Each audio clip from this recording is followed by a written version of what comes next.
Hello everyone, welcome to another video of exemplar problem. In the video la நம்ம பாத்தீங்கன்னா electrostatic potential and capacitance ல இருக்கிற problem பார்க்க போறோம். வாங்க क्वेश्चन பார்க்கலாம். So இதா பாத்தீங்கன்னா நம்மளோட final question from this lesson. இதுக்கு அப்புறம் பாத்தீங்கன்னா நம்ம next lesson current electricity solve பண்ணலாம். So இப்ப பாரு, a parallel plate capacitor is made of two dielectric, ரெண்டு dielectric block யூஸ் பண்ணிருக்காங்க in series. One of the block have thickness d1. இந்த மேல இருக்க பத்தியா இந்த thickness வந்து d1, கீழ இருக்க thickness வந்து d2 அப்படினு சொல்லிட்டாங்க. இப்ப மேல இருக்கதோட கான்ஸ்டன்ட் வந்து some k1, இங்க இருக்கா k1, கீழ இருக்கதோட கான்ஸ்டன்ட் வந்து some k2. இதான் ஃபிகர்ல கொடுத்திருக்காங்க. அப்போ என்னோட எஃபெக்டிவ் டைஎலக்ட்ரிக் எவ்வளோ இருக்கும் அப்படின்னு சொல்லி கேட்டிருக்கேன். எஃபெக்டிவ் டைஎலக்ட்ரிக் வேல்யூ என்னவாக இருக்கும்? ஓகே, சி ஆப்ஷன் பி வந்து தப்பு. ஏன் எனக்கு கே வேணும். அப்போ என்னோட ஃபைனல் டைமென்ஷன் என்ன டைமென்ஷன் இருக்கும்? கேவோட டைமென்ஷன். இங்கே பார்த்தோன்னா கேடி பை கே. அப்போ இந்த கே கேன்சல் ஆச்சு, எனக்கு டைமென்ஷன் ஆஃப் டிஸ்டன்ஸ் தான் கிடைக்கிது. பட் இது தப்பு, எனக்கு கேவோட டைமென்ஷன் தான் வேணும். மிச்சம் எல்லாத்துலையும் பார்த்தோன்னா அந்த கேவோட டைமென்ஷன் தான் வருது. ஓகேவா? ஸோ அதனால் நம்மளால் அதை வச்சு கன்க்ளூட் பண்ண முடியாது. ஓகே, சரி, இது எப்படி சால்வ் பண்ணுறது? இது நம்ம எப்படி சால்வ் பண்ணுறது? ஸோ இதோட சொல்யூஷன் பார்த்தீங்கன்னா ரொம்பவே சிம்பிள். என்னோட கெப்பாசிட்டன்ஸ், ஓகேவா, என்னோட கெப்பாசிட்டன்ஸோட ஃபார்முலா என்ன? ஏ, சரியா, epsilon not A by D. இது நார்மலாக.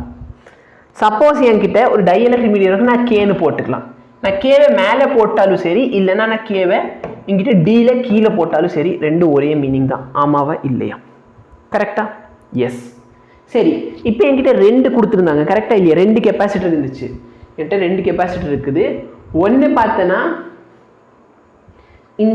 இங்கே கெப்பாசிட்டர் ஒன்று, இது ஒரு கெப்பாசிட்டர் மாதிரி, இது ஒரு கெப்பாசிட்டர் மாதிரி பிஹேவ் பண்ண போது, இது இன்னொரு கெப்பாசிட்டர் மாதிரி பிஹேவ் பண்ண போகுது. கரெக்டாக இல்லையா? ஸோ உனக்கு ஃபார்முலா தெரியும்னா டேரெக்டாகவே சால்வ் பண்ணிக்கலாம், ஒன்றும் பிரச்சனை இல்லை. பட் இப்போ எனக்கு தெரியாது, நோ ப்ராப்ளம். அப்போ என்கிட்ட ரெண்டு பேரலல் கெப்பாசிட்டர் இருக்கு. ஓகே, அப்போ C1 வேல்யூ என்ன வரும்? C1 பார்த்தீங்கன்னா epsilon not A by D1 by K1. இது வந்து C2ஓட வேல்யூ என்ன? Epsilon not A by D2 K2. கரெக்டாக இல்லையா?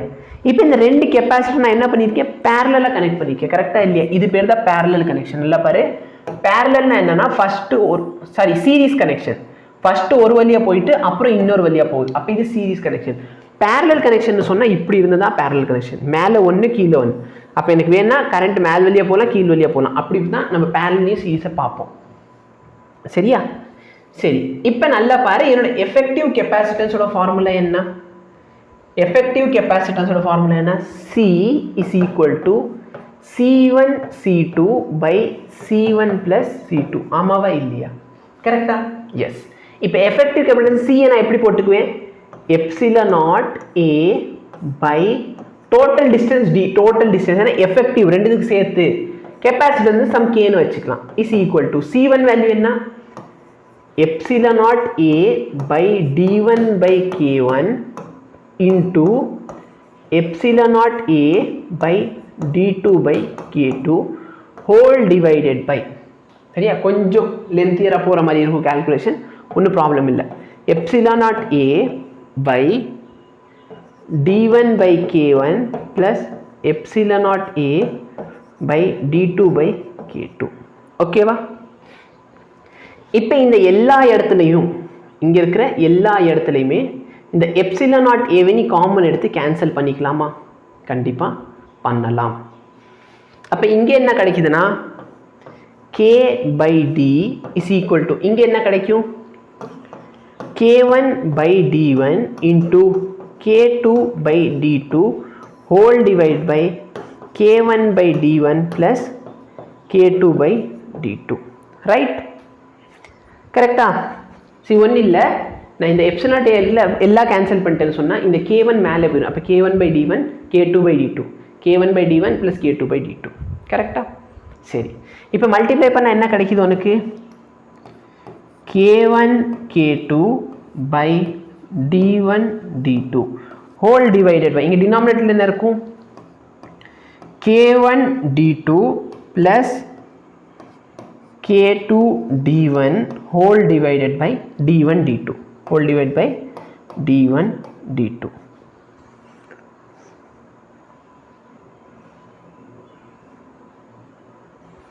அப்போ நான் இதை மொத்தமாக கேன்சல் பண்ணிட்டேன்னு சொன்னால் டைமென்ஷன் ஏன் தப்பாக வருது? ஓகே, இங்கே இருக்க டியை நான் விட்டுட்டேன். நான் தான் யோசிக்கிறேன் டைமென்ஷன் எனக்கு ஆன்சர் தப்பாக வருது. அப்போ நான் இந்த டியால் அந்த சைட் மல்டிப்ளை பண்ணுறேன்னு சொன்னால் நல்லா பாரு, k by d is equal to k1 k2 by k1 d1 plus k2 d2. கரெக்டா? எஸ். இப்போ இந்த டியை இங்கிட்டு மல்டிப்ளை பண்ணிட்டேன்னா k is equal to k1 k2 by k1 d1 plus k2 d2. So இதை டி. இந்த டியோட வேல்யூ அவங்களே question என்ன சொன்னீங்கன்னா டியோட வேல்யூ பார்த்தோன்னா d1 plus d2. அப்போ இதுதான் உன்னோட கரெக்ட் ஆன்சர். சரி k1 k2 இல்லை, இது தப்பா. இதுதான் அவங்க சிபிஎஸ்சி வந்து புக்கில் கொடுத்துருக்குது. வெயிட் பண்ணு, k1 k2 வராது, k1 d2 k2 d1 k1 d2 k2 d1 சரியா? மாறி தான் வரும். பட் உங்கள் ஆன்சரில் பார்த்தோன்னா இவங்க சிபிஎஸ்சி வந்து தப்பான ஆன்சர் கொடுத்துருந்தாங்க. ஓகேவா? ஸோ இது வந்து k1 d2 k2 d1 இதுதான் உன்னோட கரெக்ட் ஆன்சர். சரியா? பட் சிபிஎஸ்சி புக்கில் இது வந்து டைப்பிங் எரர் இருக்குது. பட் ஆன்சர் வந்து ஆப்ஷன் சி தான் கரெக்ட் அப்படின்னு மென்ஷன் பண்ணியிருக்காங்க. ஸோ நான் ஃபஸ்ட்டே சொல்லியிருந்தேன் ஓகே கரெக்டான ஆன்சர்லாம் கொடுத்துருக்க மாட்டாங்க அப்படின்ட்டு. ஸோ இந்த இடத்துல வந்து மேபி டைப்பிங் மிஸ்டேக் அப்படின்னு நம்ம அசியூம் பண்ணிக்கலாம். ஓகேவா? ஐ ஹோப் உங்களுக்கு இந்த வீடியோ யூஸ்ஃபுல்லாக இருந்திருக்கும். யூஸ்ஃபுல்லாக இருந்துச்சுன்னா இந்த சேனல் பற்றி உங்கள் ஃப்ரெண்ட்ஸ்க்கும் ஷேர் பண்ணுங்கள். இன்னும் சப்ஸ்கிரைப் பண்ணுங்கள், சப்ஸ்கிரைப் பண்ணி வச்சுக்கோங்க. ஏன்னா இதே மாதிரி அடுத்தடுத்து வீடியோ வந்துக்கிட்டே தான் இருக்கும். ஸோ நெக்ஸ்ட் இது இல்லாமல் உங்களுக்கு ஏதாவது வீடியோ வேணும் அப்படின்னு சொன்னால் கண்டிப்பாக அதை கமெண்ட் பண்ணுங்கள். அது வரைக்கும் படிச்சுக்கிட்டே இருங்க. All the very best. Thank you.